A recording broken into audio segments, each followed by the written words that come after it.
Hey everyone, it's Peter Kerr from Rock Daydream Nation, and I've got a special guest to the channel, Doug Aldrich from the Dead Daisies. How's it going, Doug? Hey Peter, it's going great, man. Thanks for having me on today. Absolute pleasure. So, Dead Daisies, new song got released earlier this month called Light 'Em Up. I've played it, it's an absolute crack of a song, and a new album. What can we expect from the new album from the Dead Daisies?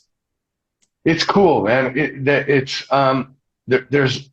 a bunch of songs that are very similar in terms of energy to, the stuff like Light 'Em Up and Long Way to Go and kind of t typical Aussie pub rock type of stuff. A lot of energy.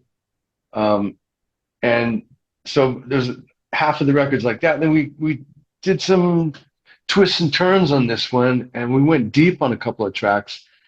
There's one in particular that is a track that we wrote.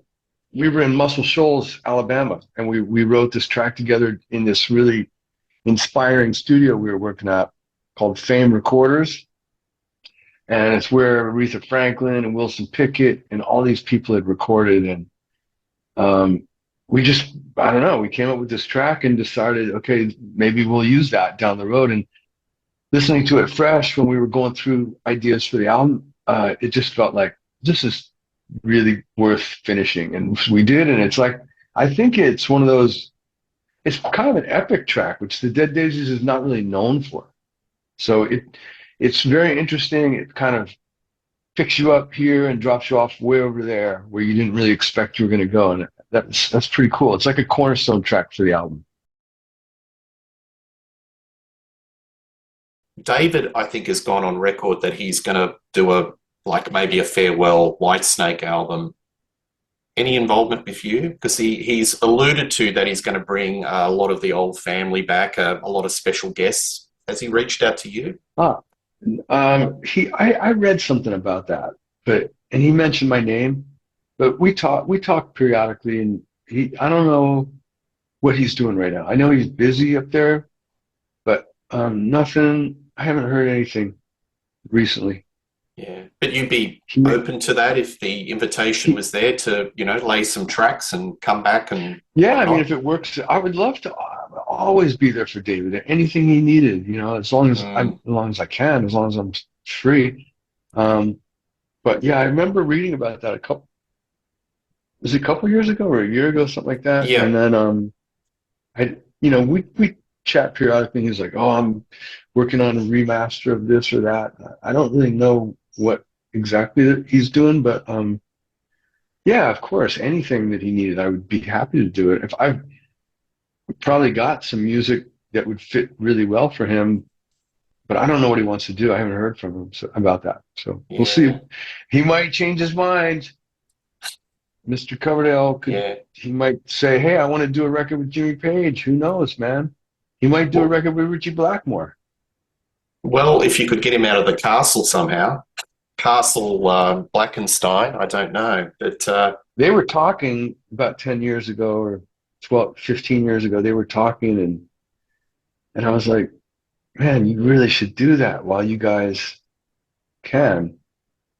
Him and Ian Pace and Glenn, that would mm, be that would be pretty freaking that would be massive. absolutely.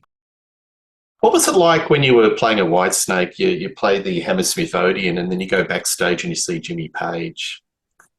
That was very cool. I mean, Surreal? the Hammersmith Odeon I heard about the Hammersmith Odeon for 10 years before I'd ever been there. And then to find out that that's kind of Whitesnake's Mm, home gig, that's like for an LA band playing, the Forum or something. Well, or maybe the Forum, LA Forum's a little bigger maybe, but Hammersmith is a famous venue. Everybody played there, and those walls they talk to you when you're walking downstairs into the backstage area. It's like haunting in the best way. It's really cool. And then yeah, hearing that well, originally Jimmy Page, the first time I met him was in Brighton, Brighton, down by the beach, and I didn't believe that Jimmy Page was there. And then he came backstage looking for David, and I met him, and it was like, oh my God, you know. And then he would always come and see us. And he was always super kind to me, and we'd have nice little chats about, you know, guitar tones and, you know, acoustic guitars and whatever. But And you got I the haven't, JP on the back of your guitar. yeah, yeah, that was with a fork, you know, it was like off the cuff. Yeah. Is that mounted on your wall? So got to put a spotlight on it? No, but I have the picture of that on the wall with him and Jimmy and me and Reb. I mean, with Jimmy and Reb and I, and the guitar as well. Yeah, that was a great day. Yeah. That might have been that Hammersmith might have been the Hammersmith. I think he signed it. I think he did that in Brighton. But then when he came to Hammersmith was maybe the next year. I can't remember. We played there a bunch of times, and he came a bunch of times. One time, Bernie Marsden played with us there, and Jimmy was there as well. But yeah, good times, man. That was good times. Absolutely. And it was probably, you know, you and Bernie seeing you up on stage. It was like the old and the new guard was just wonderful. I saw the clips and the crowd really got off on it. You know, Bernie was such a sweetheart, man. He really finally, him and David had kind of fallen out, and then they finally met up. They met on accident in an airport. They ran into each other, and it kind of set the ball rolling for them to kind of Reconcile. reconcile. Yeah. Reconcile.